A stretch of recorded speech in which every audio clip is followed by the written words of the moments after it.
En étant déconfiné, c'est un peu différent. Et c'est vrai que sur les médias, on entend plein de choses, hein, plein de gens, plein de commentaires, d'analyses. Et il y a certaines choses, des gens qui prédisent, alors tout ce qui est prédit, on ne sait pas ce qui va se passer parce que Dieu seul connaît les choses.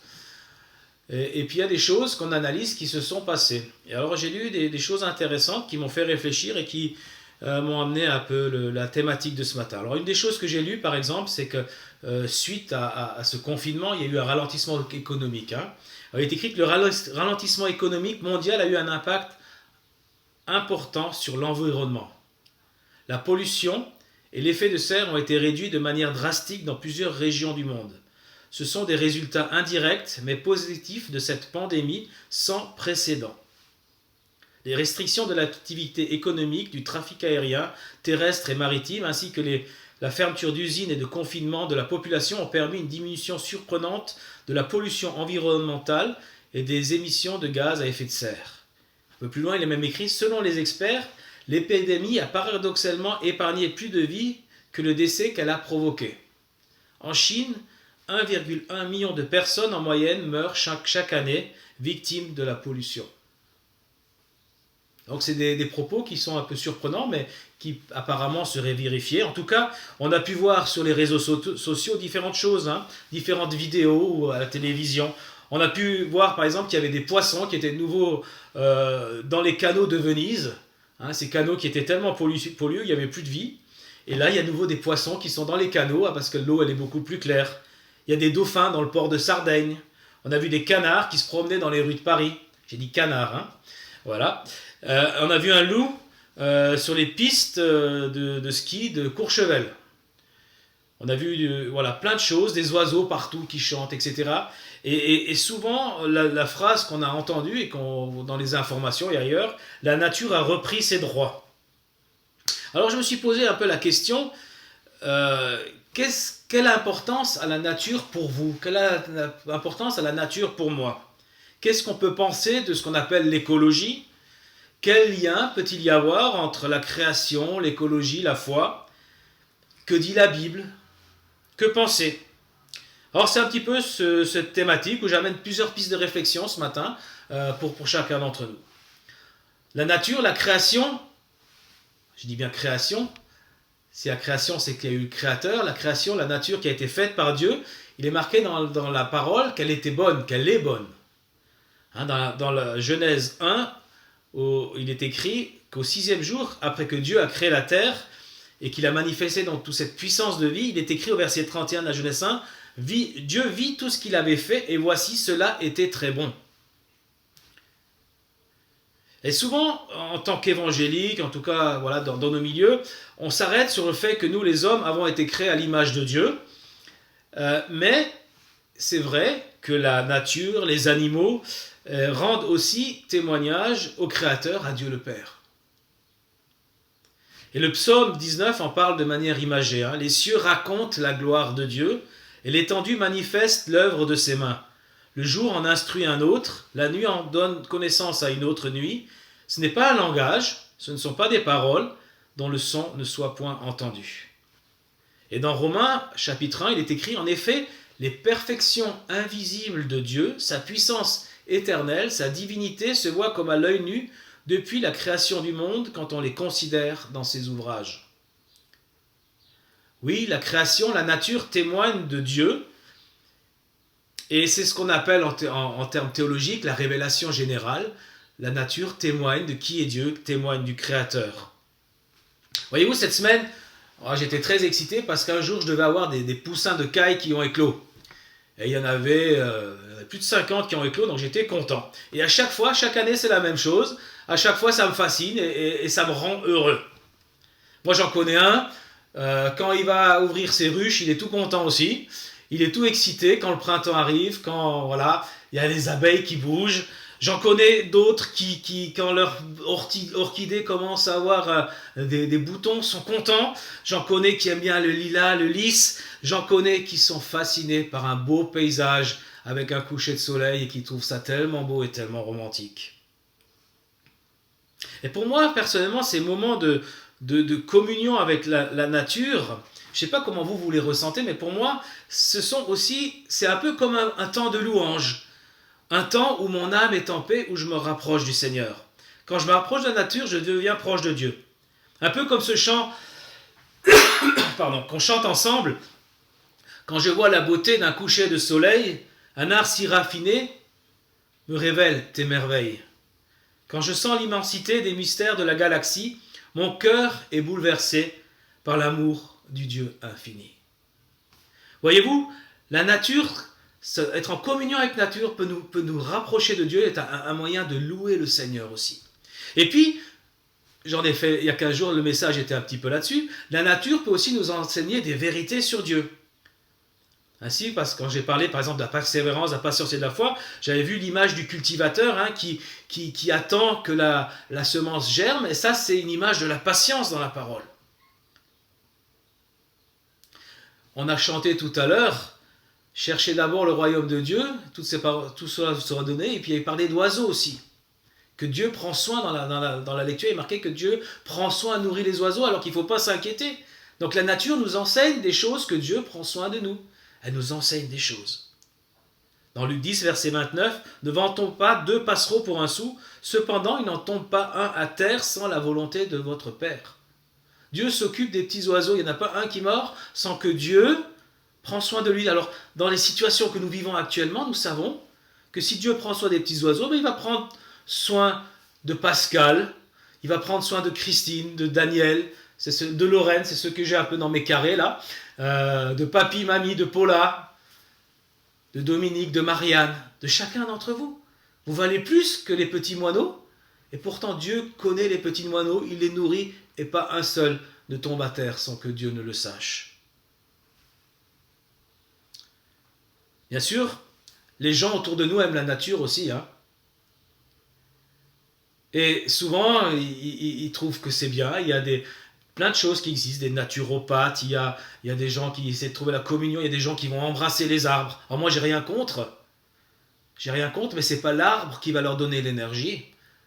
Tu peux embrasser l'arbre, mais en tant que chrétien, quand tu embrasses l'arbre, tu dis « Seigneur, merci parce que cet arbre est joli, parce que tes pensées vont vers le Seigneur. » Vous comprenez ce que je veux dire? Tandis que ceux qui ne connaissent pas le Seigneur, ils vont adorer la création au lieu du Créateur et ils se trompent. Voyez-vous, le samedi, je reçois des bonnes brioches. Alors, vous pouvez manger une brioche et dire « qu'est-ce que c'est bon, une brioche !» C'est super bon, une brioche. Et vous pouvez être fan de brioche et aimer les brioches. Mais moi, quand je mange ma brioche du samedi, je mange ma brioche et dis « qu'est-ce qu'elle est bonne, cette brioche ! Qu'est-ce que j'ai une gentille maman qui me fait une brioche tous les samedis !» Qu'est-ce qu'elle est douée, ma maman, pour faire des bonnes brioches avec les œufs que je lui donne. Vous voyez la différence? Quand on est dans la nature, la différence. Mais ce qui est intéressant, c'est que si les gens adorent la création au lieu du Créateur, ça nous donne aussi un point de contact avec eux. Et vous pouvez dire à la personne, oui, c'est magnifique ce que Dieu fait. Hein. Quand je discute avec mes copains des clubs, des oiseaux, ils ont des oiseaux magnifiques aussi. Je dis, il est beau, ben beau ton oiseau, hein. Vraiment, tu as beaucoup de foi pour croire que le hasard a permis que cet oiseau soit comme ça. Vous voyez ce que je veux dire? C'est des points d'entrée aussi dans notre témoignage. Donc, les 3 premières choses qu'on peut retenir déjà, c'est que la création, la nature nous permet de nous tourner vers Dieu, de nous émerveiller et de louer notre Créateur. Et moi, je vous encourage, maintenant qu'on est déconfiné, à aller faire un tour dans la nature. Et puis, à prendre ce que vous aimez dans la nature. Et puis, juste à observer, dire merci Seigneur. Merci Seigneur pour ces petites cailles parce que la vie, elle est là. Merci Seigneur parce que ces fleurs sont tellement belles. Qu'est-ce que tu fais des belles choses. Merci Seigneur parce que ça pousse dans mon jardin. Et puis je vous encourage à essayer de voir ce que dit la nature. Et puis, vous voyez, la nature, on ne sait pas tout. Hein. Et ce que le Seigneur nous enseigne au travers de la nature, comme j'en ai parlé dans le dernier message. Et puis la dernière chose, c'est de voir comment, au travers de la nature, vous pouvez partager et orienter les regards de ceux qui ne connaissent pas le Créateur vers le Créateur. Voyez-vous, la deuxième chose, lorsqu'on parle d'écologie, de création, c'est que la création a été placée sous la responsabilité de l'homme. L'homme et la femme ont dans la création une place spéciale. Et cette place spéciale est liée au fait que l'homme et la femme sont créés à l'image de Dieu. Et ce fait d'image de Dieu, bon, il y a pas mal il y a quelques différentes interprétations, mais une des caractéristiques de cette image de Dieu, c'est qu'elle reflète, et ça veut dire que l'homme est en relation, a une relation tout à fait particulière avec son Créateur. Et il a une relation tout à fait particulière, il a même reçu une mission spéciale avec son Créateur, celle de dominer sur les êtres vivants, sur la création. Dans Genèse 1, versets 26 et 27, il est écrit « Puis Dieu dit, faisons l'homme à notre image, selon notre ressemblance, qu'il domine sur les poissons de la mer, sur les oiseaux du ciel, sur le bétail, sur toute la terre et sur tous les reptiles qui rampent sur la terre. Et Dieu créa l'homme à son image, il les créa à l'image de Dieu, il créa l'homme et la femme. » Et concrètement, le premier acte de domination pour l'homme a été de nommer les animaux.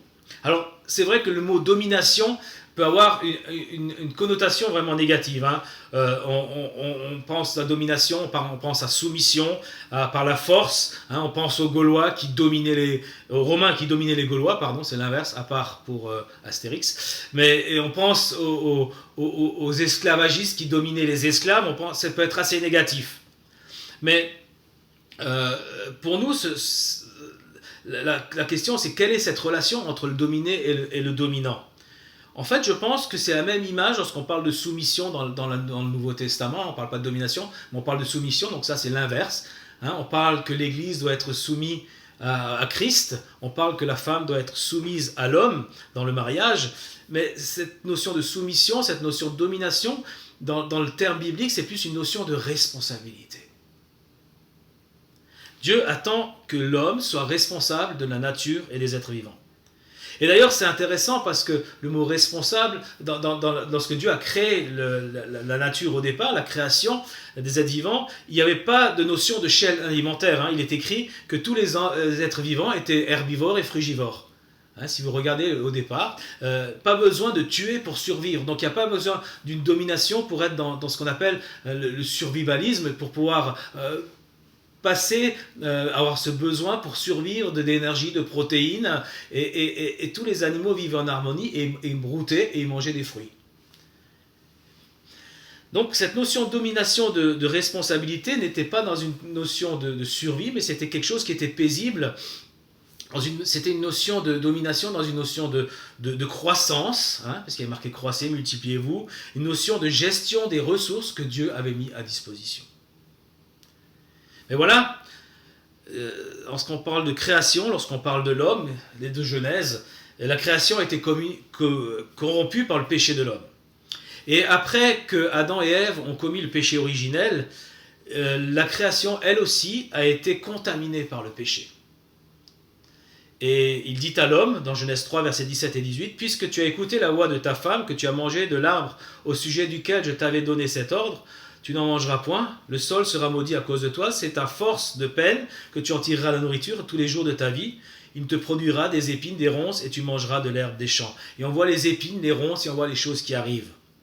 Et la mort va rentrer dans la création, et ce sont les êtres vivants qui vont être les premières victimes, ce que je disais tout à l'heure lors de la scène, que Dieu lui-même va tuer des animaux pour pouvoir couvrir la nudité de l'homme, et le sang va couler, et la mort va rentrer dans la création. Verset 21 du chapitre 3, il est écrit « L'Éternel Dieu fit à Adam et à sa femme des habits de peau, et il les en revêtit. » Et à partir de ce moment-là, on est rentré dans une notion de survivalisme. La mort était là, la mort rôdait. Et c'est vrai que dans ces temps qu'on a vécu, la mort, elle rôdait aussi. En tout cas, on la sentait plus présente. Hein. Il suffisait d'allumer ces statistiques macabres que l'on entend aux informations tous les jours. Et au chapitre 4 de la Genèse, on voit Caïn et Abel. Et on se rend compte qu'on n'est plus simplement dans quelque chose d'herbivore ni de frugivore, mais aussi l'aspect carnivore, l'aspect où le sang est versé. Et donc, le péché a ouvert à la mort, un accès à la création. Et cela n'a pas simplement bouleversé les relations entre l'homme et Dieu, mais aussi de tout l'écosystème, hein, de toute l'écologie de l'humanité, du monde. Et aussi, ça a aussi changé les relations entre l'homme et les animaux, les relations même des animaux entre eux. L'autre point, c'est que la création a elle aussi besoin de salut. Si on reconnaît facilement en tant qu'évangélique que Dieu aime les hommes, nos avis concernant l'intérêt de Dieu pour les animaux serait peut-être un peu différent. Est-ce que Dieu a des sentiments envers les animaux? C'est clair que dans la parole, il est écrit que les animaux n'ont pas d'âme. Est-ce qu'il y aura des animaux dans le ciel? Est-ce qu'il y aura une nature dans le ciel, dans cette nouvelle terre? Un jour, Billy Graham, il y a une petite fille qui est allée voir Billy Graham et elle lui a dit est-ce que mon chien qui est mort cette semaine sera au paradis? Et Billy Graham a répondu si cela te rend plus heureuse, alors oui, il y sera. Bien sûr, les animaux ne sont pas aussi précieux que les hommes, mais Dieu est leur créateur et par eux, Dieu a touché la vie de plusieurs personnes. Je ne pense pas que les animaux vont au paradis, mais je pense qu'il y a des animaux au paradis. Mais ça, c'est personnel. Hein? Encore que, vous verrez certains textes.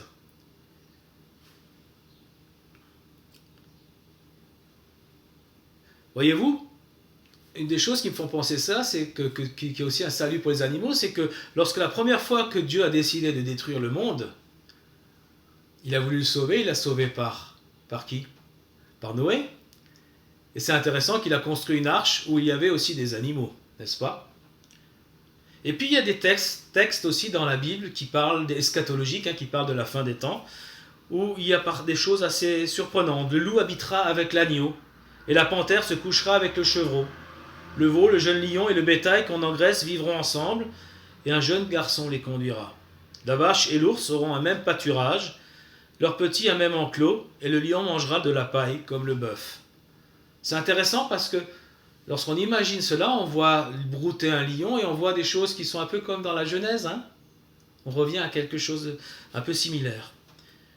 Et puis il y aura, je pense, qu'il y aura la nature parce que, voilà, tout à l'heure on a pris la scène et il est dit que Jésus boira du vin avec nous dans le ciel, qu'il y aura un grand repas. Alors, soit il y a des vignes célestes, soit Jésus changera à nouveau de l'eau en vin. C'est vrai que lui, il arrive à le faire autrement encore. Mais je pense qu'il y aura un très bon vin et je pense qu'il y aura des vignes célestes dans cette nouvelle terre. En tout cas, c'est quelque chose que j'espère. C'est aussi intéressant que Élie, donc je vous donne juste des pistes par rapport à ça, que Élie a été emmené au ciel par des chevaux. Donc c'est des chevaux qui sont venus du ciel et qui ont emmené Élie, qui n'est pas mort. Et dans Apocalypse 6 et Apocalypse 19, il est clairement indiqué qu'il y a des chevaux dans le ciel et toute l'armée des cieux qui est sur des chevaux, qui est montée par des chevaux. Voilà, donc certaines pistes pour savoir par rapport à ça. En tout cas, il est écrit dans Romains 8, versets 18 à 22, que toute la création était soumise à la souffrance et à la futilité à cause du péché de l'être humain. Il est écrit que la création gémit en désirant la libération qui viendra pour les humains et de ce fait que pour toute la création. Voyez-vous, la création est sous la domination de l'homme, mais je pense aussi que la création partagera aussi la rédemption et les récompenses de l'homme, comme elle a partagé aussi cette punition et ce châtiment pour le péché. C'est des pistes de réflexion, mais je pense que c'est intéressant aussi, parce que ça nous aide aussi dans notre comportement écologique en tant que chrétien. Voyez-vous, Dieu n'est pas insensible à la manière dont nous traitons la nature et dont nous traitons les animaux et dont nous traitons l'environnement dans lequel on est. Et cette responsabilité après la chute est restée pour l'homme. Et cette responsabilité reste pour nous aussi, pour l'homme, après la venue de Jésus, puisqu'on est encore dans cette création. C'est intéressant parce que la loi de Moïse comporte différents textes qui nous parlent de la manière de gérer la création. Il y a par exemple des règles qui sont édictées pour gérer la terre. Il y a par exemple cette notion de jachère, où tous les 7 ans, il fallait laisser se reposer la terre. Il y a différentes instructions aussi qui sont là, qui sont du bon sens et qui des lois naturelles. Par exemple, une chose très, très concrète, il était marqué qu'il fallait sortir du camp tous les excréments et le sang qui a coulé. Il fallait même enterrer ces excréments. Et c'est intéressant parce que la médecine nous dit que c'est important d'obéir à ces lois parce qu'on minimise la propagation des microbes, on hâte la décomposition des substances nuisibles, et bon, les micro-organismes, vous connaissez tout ça, le compost, etc. Et ça évite les maladies, la culture de bactéries. Et donc, il a dit à l'homme, mais réfléchis donc à ce que tu fais et aie un comportement qui permette qu'il n'y ait pas cette pollution intérieure et qui même va se retourner contre toi. Alors c'est vrai qu'à l'époque de Moïse, il n'y avait pas de plastique, il n'y avait pas de véhicule à moteur. Mais je pense que, voilà, je veux dire, maintenant qu'il y a du plastique et des véhicules moteurs, je crois que Dieu nous demande aussi de réfléchir.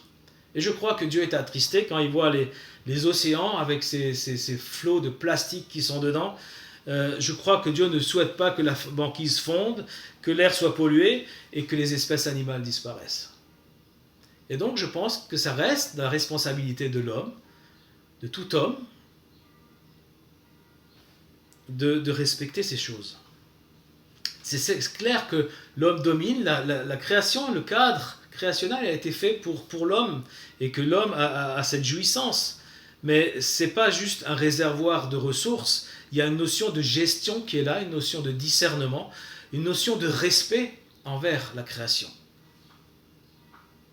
D'ailleurs, les textes nous montrent l'importance aussi d'une gestion équitable et éthique des ressources, tant au niveau de l'environnement qu'au niveau social. Un des exemples qui est frappant, c'est celui de la manne. Rappelez-vous, Dieu faisait venir la manne tous les jours. Alors c'est vrai qu'il y a différentes interprétations, on peut dire voilà, parce que tous les jours on a besoin de ce que Dieu nous donne, etc. Mais il y a aussi des principes qui sont là, qui disent prends seulement de ce que je te donne, de ce que je mets à ta disposition, ce dont tu as besoin, et t'amasse pas de trop. Et puis ce qu'il y avait dans la manne aussi, c'est si j'en avais pris de trop, j'en donnais à ceux qui en avaient ramassé moins. Vous voyez, c'est une notion de partage qui était là. Il y a des choses éthiques qui sont là. Dans Ruth aussi, par exemple, il y avait cette notion de glanage qui existait du temps d'Israël, où on laissait des épis, et celui qui laissait les épis devait les laisser pour les plus pauvres, pour aller chercher les choses, pour qu'ils puissent subsister. Donc Dieu attend de nous un comportement juste envers la nature. La nature, c'est notre environnement, le règne animal, mais la nature et la création commencent aussi par notre prochain, et démarrent par notre prochain. Voilà, je crois que je vous ai amené des pistes de réflexion ce matin, mais je crois qu'en tant qu'enfant de Dieu, on a à être les premiers concernés dans tout ce qui est de notion d'écologie. C'est vrai, on est étrangers et voyageurs sur cette terre, mais on en est responsable devant le Père. Et je pense qu'il y a une écologie biblique, un comportement que Dieu attend de nous. Parce que cette terre reflète, a été créée par notre Père, et nous avons rien que cela, je veux dire... c'est la brioche de ma maman, c'est la création de mon Père Céleste qui est là et je dois la respecter. Je dois en jouir avec reconnaissance. Je dois faire attention à ne pas faire n'importe quoi. Et là, je fais une petite parenthèse et un petit clin d'œil à mon frère Daniel. Bravo de toute cette initiative écologique que les produits molaires, c'est pas de la pub, mais je trouve que c'est aussi une marque d'un chrétien. Et je trouve que c'est un comportement chrétien et responsable de chercher, et Pierre qui cherche aussi, tous ceux qui travaillent là, de chercher des produits qui ne nuisent pas à la nature et qui sont écologiques. Et c'est aussi un témoignage qui est là. William Booth, le fondateur de l'Armée du Salut, avait fait une remarque. Il disait « Il est malaisé de sauver un homme qui a les pieds mouillés. Il faut donc s'occuper de ses pieds et se charger de son âme. » D'où la trilogie « Soupe, savon, salut ». C'est vrai que quand Jésus est parti, lorsqu'il a quitté ses disciples, il a dit de faire des disciples. Mais je crois que c'est important de partager l'amour du Dieu créateur pour le monde. Et si nous vandalisons, nous, en tant que chrétiens, ce monde et que nous ne le respectons pas, n'est-ce pas un contre-témoignage? Donc ça fait aussi partie de faire des disciples, de respecter la création que notre Père Céleste a fait. Voilà, je vous souhaite un bon dimanche. Je vous souhaite de pouvoir prendre du temps dans la nature cet après-midi et dire merci à notre Papa Céleste pour ces belles choses qu'il a fait. Que Dieu vous bénisse.